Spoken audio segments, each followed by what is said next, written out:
Olá, queridos e queridas. Aqui é o pastor Pedro, da congregação da Igreja Metodista no Jardim Santa Gertrudes, para a gente estudar juntos o livro do Apocalipse. Chegamos aí já no capítulo de número 5. Se você ainda não viu os outros episódios aí do nosso estudo, os vídeos todos estão no canal da nossa igreja, alguns também estão no Facebook. De qualquer forma, assista, porque você vai certamente aprender coisas novas, aí como eu também tenho aprendido ao estudar esse texto do livro do Apocalipse. Chegamos agora no capítulo 5, que é, na verdade, uma continuidade bastante efetiva, está dentro do mesmo bloco do capítulo de número 4. Né? A gente viu do 3 para o 4 uma ruptura temática.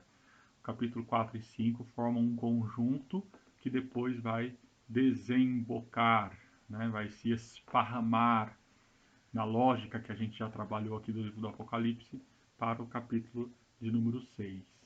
Então, eu queria, antes da gente ir para o estudo, enquanto o pessoal também vai chegando, falar um pouquinho para vocês sobre de onde que vem esse meu interesse, essa minha leitura do Apocalipse, né? De onde que nasce isso tudo, né? Então eu penso assim, eu até dividi a minha vida assim pensando um pouquinho, mas não, fiz essa reflexão, né? Lá, quando a gente era criança, adolescente, a visão que a gente tem do Apocalipse é, em geral, uma visão assim, fim do mundo. O mundo vai acabar. Você acorda de repente, dá uma olhada lá no céu, ele está meio escuro, estranho, um vento, alguma coisa, e fala, ixi, acho que o mundo vai acabar. Minha visão do Apocalipse era essa também, né? Nem lia, não entendia muito bem. Era um livro que eu só conhecia, então, Apocalipse 2:10, né? Ser fiel até a morte e dar-te a coroa da vida. Primeira vez que eu tive um contato diferente com do livro do Apocalipse foi, e eu quero passar aqui para vocês algumas das referências que eu estou usando. Por isso que eu estou, a partir da minha história, eu vou passar os livros que eu uso, que eu já li, alguns pelo menos deles, né? E então, lá pelos 14 anos, um pastor chegou lá na igreja metodista de Sorocaba, de onde eu venho, e o pastor Marcos Garcia deu um estudo sobre o Apocalipse usando esse livro que eu tenho aqui, só uma xerox dele, né? Apocalipse Ontem e Hoje, de um pastor presbiteriano, é, Júlio Andrade Ferreira. Esse foi o primeiro contato que eu tive com uma leitura mais histórica do livro do Apocalipse. Depois de muito tempo eu consegui uma cópia desse livro, é muito interessante, né? E aí então, quando eu tinha uns 14 anos, lembro de participar desse estudo bíblico que me chamou a atenção, só que ainda talvez eu não tivesse conhecimento de história ou outras coisas que me despertasse algo além, né? Mas ficou marcado enquanto referência, algumas palavras, né? Império Romano, é, enfim, algumas coisinhas já vieram desde lá. Depois, quando eu tinha 16 para 17 anos, em Sorocaba teve um curso de teologia para formação pastoral do, do saudoso Centro Teológico Regional, sob a direção do reverendo Otávio. Que delícia, né? Aquele período com grandes professores dando aula naquele seminário regional. E a gente pegou essa fase e era um núcleo do seminário que os professores iam nas igrejas dar aula de teologia. Em Sorocaba tinha um grande grupo aí do distrito de Sorocaba, sob os cuidados do reverendo Laurindo Prieto, e eu me recordo então que naquele contexto tivemos um estudo do Apocalipse que foi muito forte, aquele sim foi impactante, aquele mudou a minha vida sobre diversos aspectos. Então, eu tinha acho que uns 17 anos quando o reverendo Wesley Fajardo Pereira deu aquele estudo sobre Novo Testamento. Lá eu comecei então a estudar um pouco mais sobre Bíblia, de um modo um pouco mais aprofundado. Eu não me lembro de nenhum livro específico, mas eu lembro da aula que ele deu sobre o Apocalipse, numa perspectiva histórico-crítica. E tem uma curiosidade nesse contexto que foi bem assim: a gente estava saindo do estudo, eu e um grande amigo meu, Marciano do Prado, pastor também da Igreja Metodista, hoje, né, pastor, e a gente conversando assim na frente do salão social da igreja, falando sobre que incrível aquele estudo, que mas contando assim quanto que aquele estudo tinha entusiasmado a gente, e uma amiga nossa passou atrás e falou: "Ah, o meu mundo caiu, tudo que eu acreditava, você, você acabou, desabou tudo e tal." Eu pensei, como que cada um tem uma perspectiva diferente mesmo, né? Quanto àquele conhecimento que foi dado naquela aula. Aquela aula me marcou muito. Daí eu fui para a faculdade de teologia. Recordo-me lá de ter contato com muitos textos. Um deles, então, esse aqui, Apocalipse, Hugo, se não me engano, Vani, um texto bem interessante, Hugo Vani, exato. Ele vai trabalhar a questão litúrgica, em grande medida, do livro do Apocalipse, bem legal, pequeno comentário bíblico, né, do Novo Testamento da Paulinas. Então, um texto que me inspirou bastante naquele contexto. Na faculdade, a gente acaba tendo muito contato com outros estudos, e lá que eu comecei a fazer o quê? Não apenas ler os comentários do Apocalipse, mas também, é claro, dar uma olhadinha mais nos detalhes do grego, aprender um pouco mais sobre a exegese. Então, comecei a ir mais ver na história mesmo, né? Então, vamos estudar Império Romano, vamos estudar primeiro século, vamos estudar, e daí a gente começa a aprender um pouco mais, e daí a gente, com o que a gente aprende, a gente traz para a leitura do Novo Testamento. Nesse contexto final da faculdade, com o início da minha primeira igreja, isso há 20 anos, no ano 2000, tive contato com esse texto, então, que foi muito importante para mim, que é o do Pablo Richard, Reconstrução da Esperança, da Loyola. Esse texto aqui foi o mais, assim, que eu usei durante grande parte do ministério pastoral, estudando junto com as igrejas, porque esse livro aqui, até o momento, ele conseguia sintetizar melhor tudo aquilo que a gente sempre estava buscando estudar. Então, talvez alguns de vocês conheçam esse livro. E o tempo foi passando, a gente vai estudando, vai aprofundando, e daí a gente vai estudando muito artigos, né? Você vai vendo a partir de artigos acadêmicos, novos estudos. Como eu disse, eu não sou, na área de Bíblia, eu não sou nenhum estudioso acadêmico, apenas um pastor que está buscando aprender para transmitir aí, para ter sentido para a vida, em primeiro lugar, e também para transmitir para a comunidade. Há uns 5 anos, mais ou menos, então, eu estava como pastor ajudante do meu amigo, né? Olha, a gente se reencontrou pastoreando a igreja da Moca, e ele me emprestou um livro que está aqui. Olha, Marciano, está aqui, viu o livro do Ives Hordbrook, Anthony Ginter, que é Desmascarando o Imperialismo e Interpretação do Apocalipse Ontem e Hoje. Esse livro aqui é muito legal também, muito bom. Então, ele tem sido uma das bases. Marciano, eu devolvo para você, viu? Eu estou usando ele agora, mas eu vou devolver para você. Ele também é da Loyola com a Paulus, nesse caso, tá bom? Então, esse livro é muito bom também. Ele não é um comentário do Apocalipse, mas ele abarca todo um estudo do livro do Apocalipse, traz muitos dados do contexto do Apocalipse, e ele tem diálogos, ele faz um exercício no final do livro de trazer para cá, né? E se a gente tem um texto que é feito no contexto da América Latina, esse aqui é feito no contexto primeiro mundo, né? Estados Unidos e Austrália. Então é muito interessante a gente ver essas perspectivas diferentes também, ao mesmo tempo que se conjugam para a construção do estudo. Então é mais ou menos isso, a gente vai sempre estudando, aprendendo coisas novas. Difícil falar de um estudo que seja definitivo da Bíblia. A gente ouve isso, a gente está lá na escola dominical e vê as pessoas mais velhas sempre falando: olha, eu estou sempre aprendendo algo novo com a Bíblia. Então, o nosso exercício do desvelamento, né, da revelação, parte também do estudo de alguns textos, não é? Embora no final das contas a gente volte sempre para este texto aqui, né? Esse texto aqui que eu acredito que vocês conhecem, e nele a gente vai se alimentando, né? Aqueles outros textos eles vão aparecendo enquanto referenciais. A hora que a gente volta para esse, ele vai ficando mais ainda grandioso, mais belo, não é? E Então eu queria passar um pouquinho para vocês sobre essas referências. Eu vou deixar na descrição do vídeo para caso alguém tenha interesse de conhecer também um pouco mais. E para vocês não pensarem que saiu tudo da minha cabeça. Não, não saiu tudo da minha cabeça. Foram muitas aulas, professores, livros e o livro principal, que é a própria Bíblia. Estou falando tanto de livro por quê? Porque a gente vai ter um livro hoje aqui no nosso texto, não é? Apocalipse 5. Então lembremos-nos, é um esparramar-se aí do Apocalipse 4. Qual é o contexto do Apocalipse 4? A visão do trono. Então ele vê alguém assentado no trono, ele não diz quem é, ele resguarda esse mistério sobre quem é que está no trono, mas todo subentende, né? No versículo 11, Apocalipse 4:11, vai falar o quê? Tu és digno, Senhor e Deus nosso, de receber a honra, a glória, o poder, porque todas as coisas criaste. Então, ou seja, aquele que está no trono é o Criador de todas as coisas.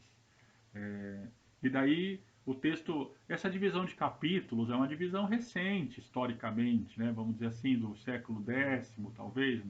Enfim, não tinha capítulo. Então o povo lia o texto continuamente. Tanto que você vê, não tem tanta diferença, está dentro do tema. Ele tem uma exaltação e logo depois ele volta e vê o quê?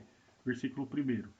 Apocalipse 5:1. Vi na mão direita daquele que estava sentado no trono um livro, escrito por dentro e por fora, de todo selado com 7 selos. Então, um pergaminho, né, um livro, na verdade, um pergaminho, por isso escrito por dentro e por fora, e todo selado com 7 selos. Então, veja só, se tem um livro, que livro será que é esse? A gente já pode dizer, esse livro ele é a revelação propriamente dita. Não é a revelação propriamente dita. Se a gente parar para pensar no que a gente já viu até agora, teve uma introdução, capítulo 1 e 2, daí a gente teve capítulo 3, ou melhor, introdução no capítulo 1, capítulo 2 e 3, a carta às igrejas. Daí o capítulo 4, a gente tem a introdução, a visão do trono, e agora vai começar então uma revelação histórica, de fato, que já antecipo, como já falei outras vezes, né? Não se trata de uma revelação do fim. Ele está com aquele livro nas mãos, e é a revelação das coisas, como o próprio texto diz, que estão para acontecer. As coisas que são e as coisas que estão para acontecer. As coisas que serão depois destas, ou seja, destas quando? Primeiro século. Então ele vai falar sobre as coisas que são, ou seja, ele vai revelar como são as coisas, de fato, na ótica do céu, ou seja, na realidade mais aprofundada da história, não na aparência. Lembram-se sempre do binômio. Terra é o quê? Terra é a visão aparente, né? A visão, aquela coisa que a gente vê. Quem está no trono na terra é o imperador. Quem está no trono no céu? O Criador de todas as coisas. Ou seja, não é que você tem dois lugares diferentes, é o mesmo lugar, mas são modos diferentes de enxergar esse lugar. Um é o modo mais verdadeiro, mais autêntico, aquilo que está por trás das aparências. Essa é uma crítica que o Apocalipse faz aos poderes desta terra que são transitórios. Enfim, na mão direita daquele que está sentado no trono, do Criador, tem um livro. E esse livro é o que? A revelação propriamente dita das coisas que são. A visão do livro é assim, ela vai tendo 7 selos, então ele vai abrindo cada um dos selos. Daqui a pouco, a hora que chega no 7º, ele começa, é aquela taça que se esparrama, ele começa uma nova temática do livro. Tudo bem? Então, os 6 primeiros selos esclarecem de um modo mais objetivo aquele contexto em que ele estava vivendo. Ora, estava na mão direita, na mão forte, né, daquele, o livro selado com 7 selos. Puxa vida, 7 selos. É muito selo, né? O que significa 7 selos? Se o selo guarda uma ideia de autoridade, guarda uma ideia de mistério, de segredo, de algo que só pode ser revelado para alguma pessoa. Não era por isso que se selavam as cartas? Se selava porque não é todo mundo que pode ver. Só pode ver quem tem autoridade para abrir aquele selo. Não é? A carta é direcionada para alguém.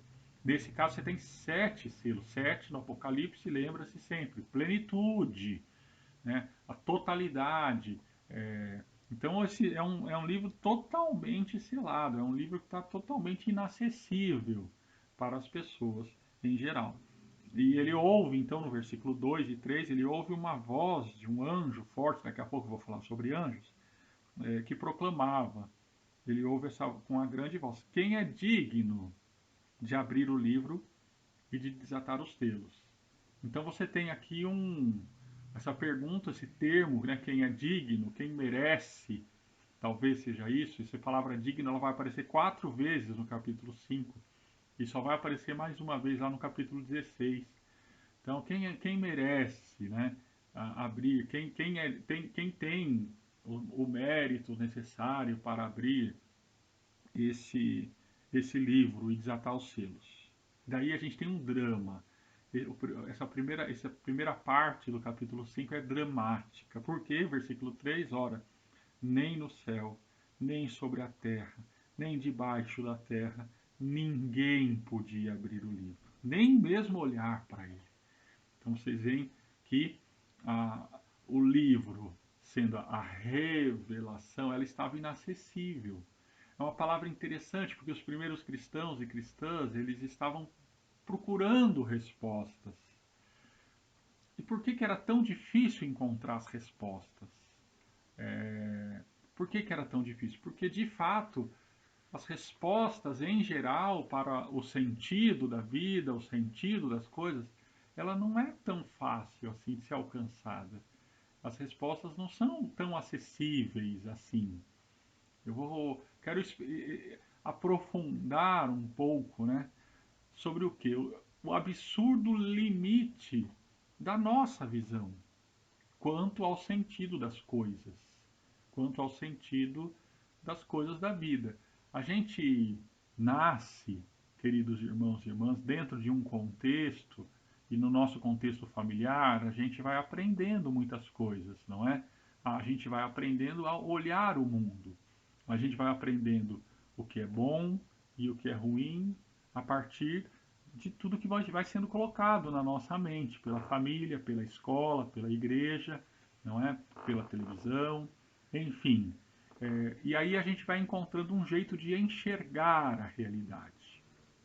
A questão do Apocalipse, no livro selado, é essa.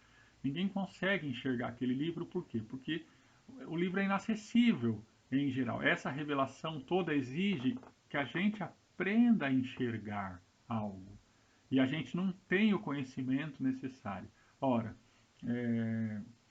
a gente, em grande medida, um dos pontos que o Apocalipse vai trabalhar, qual é? A gente é imerso numa visão de mundo que nos é dada, que nos é condicionada. Então a gente aprende a construir conceitos sobre o que é, por exemplo, a pobreza. Então você tem modos diferentes de ver a pobreza. O modo com que eu fui criado, em grande medida, tem a ver assim. Lá na minha origem, eu fui criado assim na escola, na família, em certa medida também, até na igreja. A gente via a pobreza como o quê, em grande medida? A pobreza é fruto da falta de esforço das pessoas. Pobreza é porque as pessoas são pobres porque elas não se esforçam. Jesus falou, sempre vai ter pobre e tal. É um jeito de enxergar. Um jeito que muita gente tem de enxergar a pobreza, não é? Em geral, eu sempre tenho dito aqui, gostaria de aprofundar esse tema com vocês que estão estudando comigo, que é assim, em geral, um jeito da classe média brasileira. Vou falar do Brasil, que é o país que eu moro, que olha e tudo condiciona a questão de mérito, não é? Você tem que se esforçar para conseguir vencer. Quem não venceu é porque não se esforçou direito. Esse é um jeito de ver a pobreza. Quando eu fui trabalhar com população de rua, em São Paulo, eu percebi que tinha muita gente que se esforçava bastante lá, mas que não conseguia sair. Lá eu aprendi uma outra palavra, que é a palavra oportunidade. Às vezes eu não consigo, ou por vezes eu ouvi as pessoas dizendo, eu só preciso de uma oportunidade. Só que as oportunidades são desiguais. E cada pessoa acaba nascendo num contexto diferente, em que alguns já vão estar com mais facilidades na vida para conseguir algo. E é claro, vai ter que se esforçar. Outros vão estar bem mais atrás. Então, foi um outro jeito de enxergar a questão da pobreza. Entende? Eu aprendi que existem pessoas que enxergam de um jeito diferente. Por isso que o livro, então, aqui está selado. Por quê? Porque a gente tem uma visão de mundo e nos impede de enxergar, por vezes, a revelação do Evangelho. A gente vai na Bíblia e a gente enxerga aquilo que a gente já tem na nossa cabeça. Pastor Josias Pereira sempre conta uma historinha que diz que a mãe, né, chega, o filho está morando lá no exterior e chega uma carta e o pai pega e abre a carta todo bravo, né? Olha aqui o que esse teu filho mandou. A mãe olha e fala, olha aqui, ó, pai me manda dinheiro. Onde já se viu? Ele só entra em contato para isso, né? Pedir dinheiro. Daí a mãe falou, não, mas deixa eu ver o que está escrito aqui. A mãe pega a carta e fala, não, mas não está escrito isso. Não está escrito, pai me manda dinheiro. Está escrito assim, pai me manda dinheiro. Né? Então, quer dizer, o olhar da pessoa, né, do pai, foi nesse caso diferente do olhar da mãe. Não é? Então, por vezes, a gente tem muito mais de nós, na nossa leitura da Bíblia, do que do próprio texto. Ora, ninguém era capaz de nem mesmo olhar para o livro todo selado. A gente vive num contexto em que as fake news imperam, a mentira impera. Parece que o livro fica cada vez mais selado, fica mais difícil de descobrir onde está a verdade no mundo em que a gente vive. E em contraposição, cada vez mais as pessoas se acham donas da verdade, acham que não, eu sei qual é a verdade, você está mentindo, e daí a gente tem visto muitos conflitos em torno de leituras diferentes da realidade, porque as pessoas acham que é fácil enxergar a realidade, que é fácil saber as coisas, saber essas interpretações. O livro do Apocalipse está falando para o povo do primeiro século. Não é fácil mesmo. O livro está selado com 7 selos. A realidade, a interpretação efetiva da realidade, do que está acontecendo. Então, querido irmão, querida irmã, o convite que eu faço para você é se esforce para ler a realidade. Né? Não ache que é fácil, a partir de um meme de WhatsApp, uma palavra que é repetida 1 milhão de vezes, você vai saber o que é a verdade.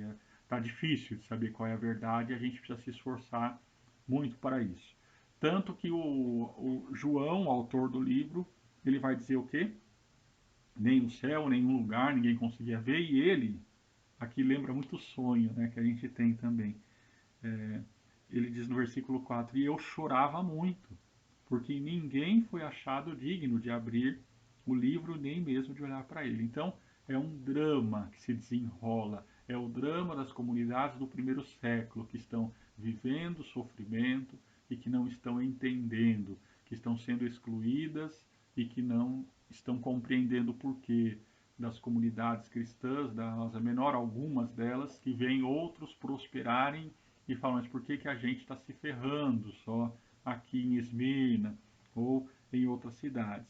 Enfim, é o drama. Esse choro é o choro de uma comunidade, alguns também perseguidos, como nós vimos um pouco antes, Antipas, que morreu lá em Pérgamo, foi morto, não é? Enfim, perseguição e tudo mais. No meio desse choro das comunidades, algo acontece, algo extraordinário acontece.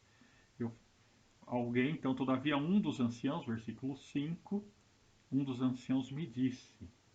Então, existe uma sabedoria do povo de Deus, os anciãos aí representando o povo de Deus. Não chores. Eis que o leão da tribo de Judá, a raiz de Davi, venceu para abrir o livro e os seus 7 selos. Então, o povo já sabe que alguém conseguiu vencer, que alguém tem condições de abrir o livro.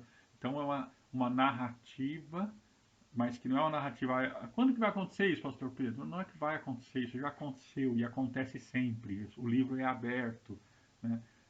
O que ele está querendo narrar miticamente, né, ou essencialmente, fundamentalmente, uma realidade fundamental aqui é que alguém consegue abrir esse livro. Vamos ver por que ele consegue. Ele venceu. O que significa vencer na lógica do Apocalipse? Aqui a gente tem alguns símbolos interessantes. É o leão da tribo de Judá e a raiz de Davi. Remete a símbolos judaicos, não é? Símbolos de força. O leão, nesse caso, a raiz de Davi, lembrando a monarquia davídica, tudo bem? Ela venceu. Então, até aqui, alguém poderia ser até condicionado a pensar numa lógica da monarquia, numa lógica da guerra, né? O leão como um símbolo de força, a lógica do Davi, que foi um grande guerreiro, que venceu o gigante, que expandiu o território. Será que é disso que ele está falando? Será que essa é a vitória apresentada pelo livro do Apocalipse, a vitória mediante a guerra, a vitória mediante a violência? Vamos ver o que está dizendo até agora, que ele venceu, guarde isso, e que ele é digno de abrir o livro e seus 7 selos. Daí a gente tem uma imagem grandiosa. Então eu vi no meio do trono e dos seres viventes, e entre os anciãos em pé, o que ele viu? Ele vê entre o trono e os anciãos que circundavam e os seres viventes, ele vê o quê? Ele vê um cordeiro, como tinha sido, como se tivesse sido morto, como tinha sido morto. Ele tinha 7 chifres, bem como 7 olhos, que são os 7 Espíritos de Deus enviados por toda a terra. Eu vou ler um pouco mais para vocês não perderem o clímax. Veio, olha o poder dele. Veio, pois, e tomou o livro da mão direita daquele que estava sentado no trono. Essa cena é tão grandiosa, é tão extraordinária, ela é de um impacto tão grandioso para os primeiros leitores do livro do Apocalipse, que para tudo e começa a se desenrolar uma liturgia extraordinária. Quando ele toma o livro, versículo 8, os 4 seres viventes, os 24 anciãos se prostram diante do Cordeiro. Eles haviam se prostrado diante do Criador. E agora eles se prostram, eles adoram ao Cordeiro, tendo cada um deles uma harpa e taças de ouro cheias de incenso, que são as orações dos santos. Então, elementos do culto romano, as cítaras, não é? E as taças de ouro, mas as taças de ouro com o incenso, um elemento do culto romano aqui, mas eles se prostram perante quem? Perante o Cordeiro, não é? E começam a entoar um novo cântico, expressão tão usada aí nos Salmos. Digno és de tomar o livro e de abrir os selos. Por quê? Qual foi a vitória dele? Porque foste morto. Com o teu sangue compraste para Deus os que procedem de toda tribo, língua, povo e nação. Para o nosso Deus os constituíste um reino e sacerdotes, e reinarão sobre a terra. E daí a liturgia se expande para além daquilo, e ouvi uma voz de muitos anjos ao redor do trono, e dos seres viventes e dos anciãos, cujo número era de milhões e de milhares e de milhares, proclamando em grande voz. E ele vai confirmar: digno é o Cordeiro que foi morto de receber o poder, a riqueza, a sabedoria, a força, a honra, a glória e o louvor. E daí, a magnitude, veja qual é o gesto? Pegar o livro, a gente vai voltar lá, mas só o gesto dele tomar o livro. Daí se expande de um modo extraordinário, versículo 13. Então ouvi que toda criatura que há no céu, e sobre a terra, e debaixo da terra, e sobre o mar, e tudo que neles há, estava dizendo. Aquela canção que a gente canta na igreja, às vezes, aquele que está sentado no trono e ao Cordeiro, então os dois agora, né? Seja o louvor e a honra e a glória e o domínio pelos séculos dos séculos. E os 4 seres viventes respondiam amém. Também os anciãos se prostravam e adoravam. Então você tem uma grande liturgia celeste, né? Uma grande liturgia que não é que ela vai acontecer e nem que ela tenha acontecido. Uma liturgia que acontece sempre. É uma liturgia que acontece eternamente, que está acontecendo agora e que está sempre acontecendo. Como assim, né? Vamos entender então como se dá essa vitória. Que vitória é essa? É a vitória da força? Então não, você percebe que tem uma ênfase no texto. Ele vê o quê? Vamos voltar para o versículo 6. Então vi no meio do trono e dos 4 seres viventes e entre os anciãos, de pé, um cordeiro. Então, quando você pega essa imagem do cordeiro, já cai por terra aquela ideia da força que vinha sendo trabalhada com a raiz de Davi e o leão da tribo de Judá. Então não é mediante a força, não é mediante o exército, ele é um cordeiro. Ele é um cordeiro como tinha sido imolado, né? O termo grego talvez mais apropriado seria aquele que foi degolado, né? Enfim, uma imagem dos sacrifícios que eram feitos não apenas no Templo de Jerusalém, mas também sacrifícios feitos ao imperador, diversas religiões também no contexto da Ásia Menor. Então, aquele que foi imolado, assim como os mártires acabam vindo a ser imolados também. Então aqui onde se dá a vitória? A vitória se dá no testemunho, no martírio, nesse caso. Ele venceu. Por que ele venceu? Daí isso vai ter outros textos aqui mesmo que a gente já leu que vai falar. Como que ele venceu? Por quê? Porque ele foi morto. E com o teu sangue ele comprou para Deus os que procedem de toda a tribo, língua, povo e nação. Então alguém pode reparar, mas espera um pouquinho, pastor Pedro, quer dizer que é uma apologia à morte, é uma apologia não é, você não vai ser violento, mas vai sofrer violência, é uma apologia ao martírio, a uma espiritualidade de mortificação do corpo, da carne. Não é isso, queridos irmãos.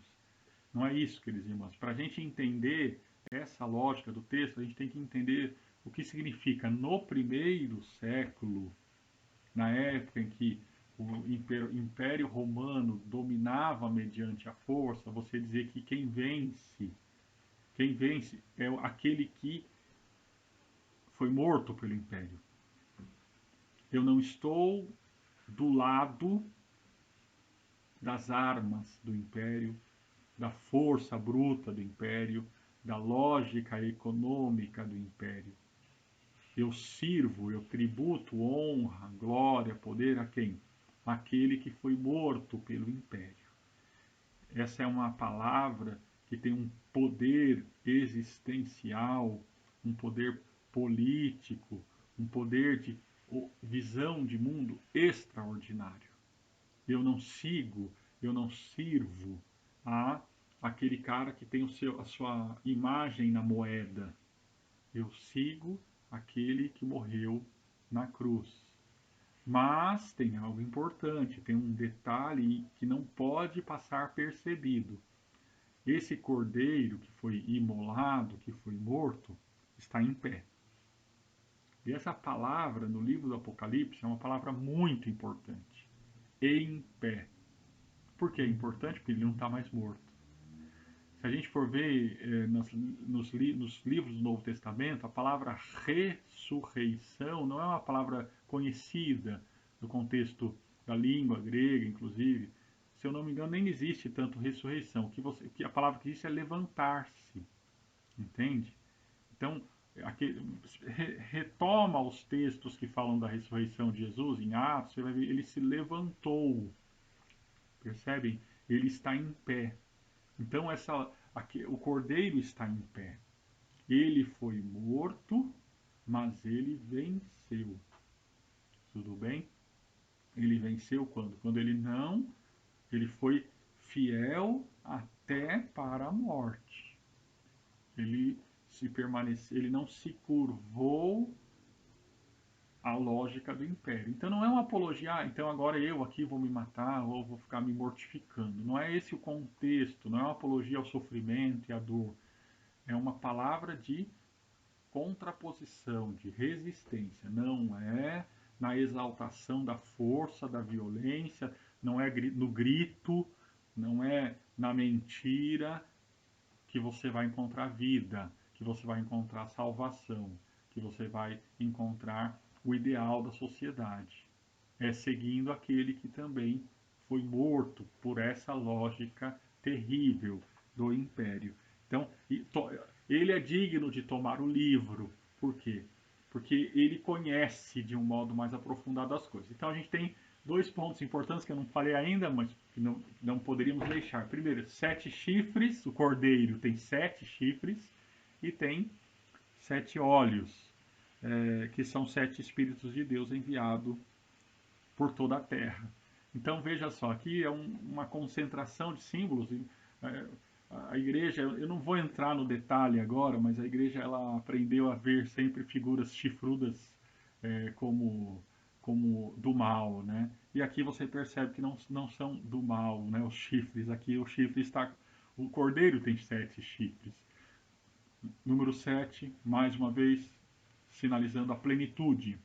E o chifre, como a gente já falou num dos estudos, sinalizando que o poder. Então, aquele que tem a plenitude do poder e aquele que tem a plenitude do Espírito Santo. Não é? Veja, é um texto bastante trinitário. Ele tem aquele que está sentado no trono, ele tem aqui a figura do Espírito, dos Espíritos, os 7 Espíritos de Deus, e também a figura do Cordeiro, do Filho. Então, esse Filho concentra em si, né, o poder e também o Espírito, enviados por toda a terra. Lembra-se quando Jesus fala, não vos deixarei órfãos, vou rogar ao Pai, ele vai mandar o Consolador. Então, parece que você tem alguma coisa disso, né? O Espírito, os olhos do Filho são o Espírito, é uma imagem muito bonita. Aqui, no caso, os 7 Espíritos já tinham sido apresentados, olha só no Apocalipse, como as 7 chamas diante do trono. E os olhos de Jesus, lá no capítulo 1, já tinha sido apresentado como que tem olhos como chamas de fogo. Então, o Apocalipse vai trabalhando todos esses símbolos para dizer, então, desse cordeiro como a plenitude do próprio Deus, não é? E são expressões da graça, da presença, nesse caso, veja, a presença de Deus em toda a terra. Deus está presente em toda a terra. Jesus está passeando por entre os candelabros, não é? Perspectiva lá do primeiro capítulo. Então, ora, ele é digno de fazer a leitura, de revelar, de abrir os selos e de mostrar para todos a revelação sobre o que está acontecendo. Por quê? Porque ele tem a plenitude de poder, a plenitude do Espírito Santo, mas mais do que isso, porque ele venceu a morte, ele morreu, ele passou pela morte e venceu o poder do império, não é? Então, daí desenrola toda uma liturgia cósmica, não é isso? Porque a gente tem aqui, então, o envolvimento de todo o cosmos. Essa questão do envolvimento cósmico, os anjos. Anjos, gente, vamos sempre pensar não como uma figura personificada, e daí tem gente que vai fazer a biografia dos anjos, e tem gente que vai falar a categoria de anjo, e daí tem todo um estudo que, por vezes, se revela inútil, porque é um estudo sobre sexo dos anjos, como costuma se dizer, e que não vai ter nenhum significado prático para a vida das pessoas, muito ao contrário, por vezes esses estudos todos de anjo aí ficam tirando o foco das pessoas para o que é mais importante, que é o seu contato com a vida real, com as pessoas reais e tudo mais. E ficam aí fazendo interpretações que vão colocando, na verdade, mais selos e mais barreiras para as pessoas enxergarem a realidade como ela é de fato. O que está falando quando fala de anjos aqui no versículo de número 11? Eu ouvi a voz de muitos anjos, né? Como assim a voz de muitos anjos? Anjos seriam o que na perspectiva bíblica? A palavra anjo é mensageiro, não é? No Antigo Testamento, lá nos livros mais antigos do Antigo Testamento, a gente percebe que anjo é símbolo de mensageiro mesmo. Pessoas que se apresentam trazendo uma mensagem da parte de Deus. No livro do Apocalipse, os pregadores, os pastores, ou bispos, ou presbíteros das 7 igrejas são chamados de anjos também da igreja. Né? Ao anjo da igreja escreve, ou seja, ao pastor, ao líder daquela igreja, a pessoa que está à frente daquela igreja. Então, isso anjo. Aqui a gente percebe o que então? Quando ele vai falar anjos e essa multidão de anjos, ele se refere a quê? A manifestação de força de Deus, a manifestação do poder de Deus, a manifestação de instrumentos da graça de Deus, modos com que Deus fala fala com as pessoas, enfim. Então, não é possível a gente ficar personificando tudo isso. Né? O próprio Deus agindo de modos diferentes no mundo, poderíamos dizer assim. Esse seria um modo como eu vejo. E vou vendo os diferentes jeitos com que anjos vão aparecendo na Bíblia, e eu acho que, para mim, acho que não tem muito sentido essa categorização toda. Percebo muito mais anjo como que a manifestação da, da graça de Deus de diferentes modos, enfim, no mundo. E a gente então, mas a gente vê toda esse esparramar da presença de Deus chegando até o quê? Chegando até a todos os povos, todas as criaturas, diz o texto, do céu, debaixo do céu e da terra. Por que isso? Esse texto ele vai numa linha muito interessante, que é aquela linha do texto de Marcos, quando fala assim, olha, primeiro é necessário que o evangelho seja pregado para todo mundo. Se te perguntarem se é o fim, não, primeiro é preciso que o evangelho chegue a todo mundo. Por que o evangelho vai falar disso? Quando o evangelho de Marcos surge, está num contexto de guerra. Uma guerra entre os judeus lá em Jerusalém, eles conquistaram Jerusalém, e Jerusalém estava sendo sitiada pelo Império Romano. E muitos acreditavam, então, agora é o fim. Agora, no ano 66, 68 depois de Cristo, muitos judeus acreditavam, agora o Messias virá para nos salvar. Vejam todos os sinais que estão aí. Nesse contexto todo, os cristãos e cristãs falavam, pô, mas 66 depois de Cristo, ó, Jesus já veio, morreu e ressuscitou. E agora? Nesse contexto, e pensem que não tinha evangelho, não tinha escrito evangelho, Marcos foi o primeiro escrito. Nesse contexto de guerra, de incertezas, de medo, veja lá qual a última palavra do evangelho, Marcos capítulo 16, versículo 8. Nesse contexto de medo todo, eles relembram as palavras de Jesus, dizendo o quê? Olha, não é o fim, gente. Quem estiver em Jerusalém, sai fora de Jerusalém. Se você esqueceu sua capa, não volta. Vai para a montanha. Larga Jerusalém para lá. Por quê? Porque antes é preciso que o evangelho seja pregado para todo mundo.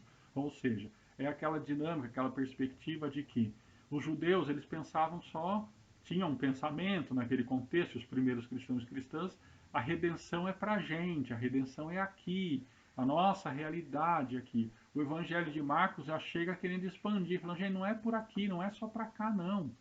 O negócio tem que se espalhar, tem que se expandir. A presença, a manifestação de Deus é algo muito maior do que essa lógica de vamos salvar Jerusalém. Entendem? Aqui é a mesma coisa. Alguém poderia falar, mas todo mundo vai se dobrar? O que ele está querendo falar é o seguinte: é para todo mundo. Essa novidade, essa revelação, esse abrir dos selos, é para todas as pessoas. Não é só para a gente, aqui, igreja da Ásia Menor do primeiro século. É algo que tem um potencial de abarcar muito mais na realidade na qual nós vivemos. Tudo bem? Então, por isso que ele expande e diz que tem um significado para toda a criatura, para todo mundo, dizendo. O que? Aquele que está sentado no trono e ao cordeiro. Enfim, mas antes de chegar naquele assentado no trono e ao cordeiro, ele fez uma exaltação muito grande a Jesus, dizendo o quê? Porque lá no versículo 12, digno é o cordeiro que foi morto de receber. O que ele recebe? Então, o poder, a riqueza, conte comigo. Sabedoria, força, honra, glória e louvor. 7 de novo, né? A plenitude da adoração, do engrandecimento, enfim. É, gente, esse domingo que passou a gente cantou uma canção. Vou te falar sobre como que as interpretações sobre as coisas podem ser diferentes. A gente cantou uma canção na igreja, nosso irmão Luiz tocou, que é a canção Ao único que é digno de receber a honra e a glória, a força e o poder, talvez você conheça. Ao Rei eterno, imortal, invisível, mas real. E essa música chega uma hora que ela fala assim: coroamos a ti, ó Rei Jesus, coroamos a ti, ó Rei Jesus, enfim. Então eu já ouvi muitas críticas a essa. Bom, primeiro, eu aprendi essa música quando eu era adolescente na igreja, a gente cantava com um grupo de louvor e achávamos muito bonitos. Por que eu quero trazer essa música de clara inspiração no livro do Apocalipse? Quero mostrar para vocês como que tem modos diferentes de interpretar. A gente cantava essa música como um louvor a Deus, dizendo, olha, a gente coroa Jesus como nosso Senhor. Senhor, como assim coroar Jesus a Senhor? Então essa é uma teologia que veio em grande medida do fundamentalismo norte-americano, qual? Aquela ideia do... Não, antes de falar disso, deixa eu falar outra coisa. O, a gente cantava essa música e daí alguém um pouco mais estudado, alguém um pouco mais crítico, diz, porque coroar Jesus? Quem é você para coroar Jesus? Né? Jesus é o rei. Como assim coroamos a ti, ó rei Jesus? Então havia essa crítica, né? Como assim nós coroamos a ti, Jesus? Daí a resposta era essa. Qual foi a resposta que a gente dava, que a gente tinha? Não, a gente coroa ele como Senhor da nossa vida, como Senhor do nosso coração, né? Daí vem aquele símbolo lá das 4 leis espirituais, né? No nosso coração, quem é o rei do trono do seu coração? É o meu ego que está no trono. Daí eu tenho que tirar o meu ego do trono e colocar Jesus no trono. Por isso que eu coroo a Jesus. Então é uma resposta do fundamentalismo norte-americano, imagino eu, para essa temática do Apocalipse. É um jeito de explicar o texto, mas você percebe que é um jeito o quê? Um jeito individualista. É um jeito que pensa assim, né? Você espiritualiza, não é espiritualizar a palavra certa, você individualiza, né? Você é uma resposta bem do nosso tempo, do século XIX, século XX, né? Pensando em mim, eu, meu ego, quem é o rei, né? Enfim, quem domina o meu coração. Daí eu coroar a Jesus significa o que? Ele passa a dominar a minha vida. E daí a igreja foi se acentuando. A igreja que a gente recebeu no Brasil já era uma igreja bastante individualista. Você pega os hinos do Inário Evangélico e perceba, eu amo o Inário, canto, sou apaixonado por eles, mas se você notar, eles são em grande medida na pessoa, primeira pessoa do singular, eles são muito assim, numa relação pessoal com Deus. Coroamos a ti, ó Rei Jesus, na ótica do Apocalipse, é muito mais do que dizer que ele é o rei do meu coração, o rei da minha vida.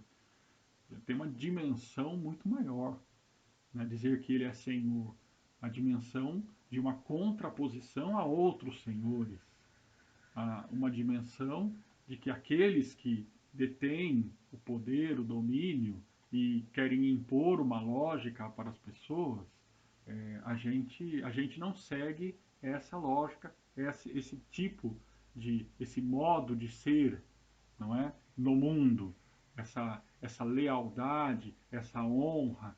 Então, para a gente, tá, eu entendo que muita gente no nosso mundo tem poder, e daqui a pouco você vai ver que a revelação dos selos não ignora o poder dos impérios, não é? Ou o poder político ou o poder econômico. Eles têm um poder, sem dúvida alguma, mas eles não têm a plenitude do poder. Essa revelação está aqui na visão do trono é muito importante para a gente.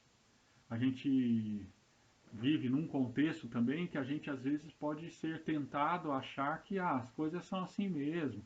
E daí essa leitura individualista, essa leitura, é, ela vai impondo para a gente se afastar da realidade e só olhar para a gente mesmo, e só olhar para o nosso contexto, e só olhar para as pessoas que são parecidas com a gente e ignorar o mundo, ignorar todas as criaturas, entende? Ignorar tudo que está à nossa volta e que clama também a presença de Deus. Então, o livro do Apocalipse, nessa visão do trono e nessa abertura dos selos, os selos vão ficar para a semana que vem, mas você já pode ler e fazendo as suas colocações e mandando para a gente.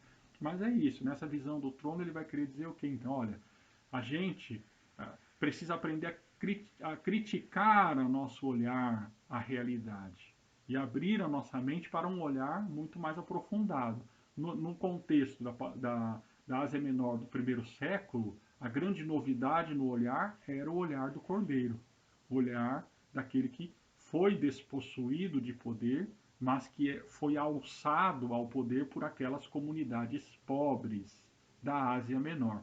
Porque se você notar, as comunidades ricas da Ásia Menor são chamadas a, ó, vem aqui, presta atenção, converte, senão você vai se dar mal também.